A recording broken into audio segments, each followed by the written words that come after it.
आज मैं संगीता मिश्रा की कविता का उल्लेख करना चाहूँगा, बोलती लेखनी। और नवरात्रा में जिस सुंदरता से उन्होंने व्याख्या किया है इन चीज़ों का, औरतों के बारे में, वो वाकई में सराहनीय है। वो कहती है, 9 दिन ही क्यों शक्ति पूजी जाती। नवरात्रा में 9 दिन ही क्यों शक्ति पूजी जाती, क्योंकि स्त्री 9 चरणों में जीवन जीती।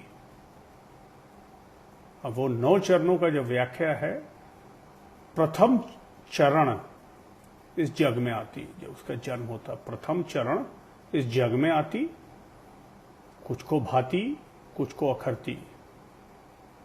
क्योंकि ज्यादातर साधारणतया कन्या के आगमन पे बहुत से लोग उतने खुश नहीं होते, इसलिए कुछ को भाती और कुछ को अखरती।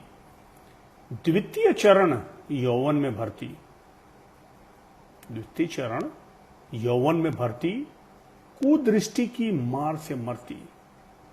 आप हालात देख रहे हैं, रोज बलात्कार और न जाने और तरह के प्रताड़न जो हो रहे हैं, तो यौवन में कुदृष्टि की मार से मरती, हर पल उससे बचती रहती, तुपकी दुपकी सहमी रहती।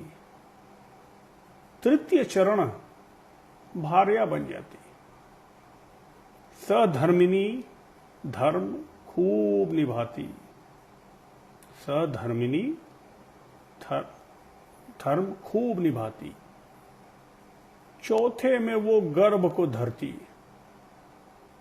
चौथे में वो गर्भ को धरती, 9 महीने कष्टों सहती। कितना कष्ट होता है गर्भवती औरत को, ये वो औरतें ही समझ सकती, इसलिए चौथे में वो गर्भ को धरती, 9 महीने कष्टों सहती, दांव लगा खुद का जीवन।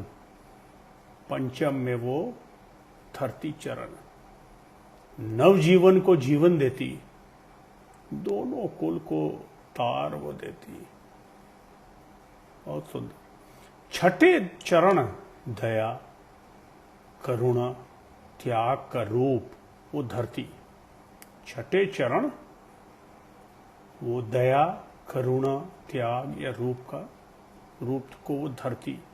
ढाल बन मां को पूर्ण वो करती, वो ढाल बन जाती थी। मां जो होती है, इतना सशक्त जो रोल अदा करती हमारे जीवन में। बना घर एक मंदिर, सप्तम में चरण वो धरती। बना घर एक मंदिर, सप्तम में चरण वो धरती।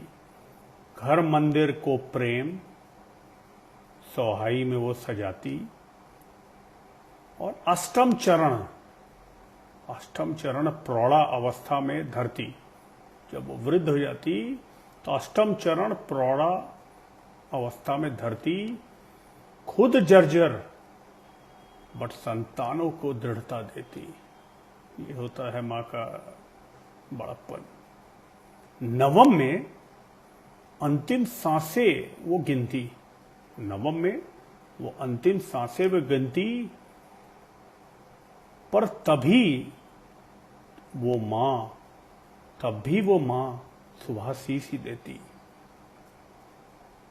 तभी शक्ति 9 दिन पूजी जाती, तभी शक्ति 9 दिन पूजी जाती, क्योंकि स्त्री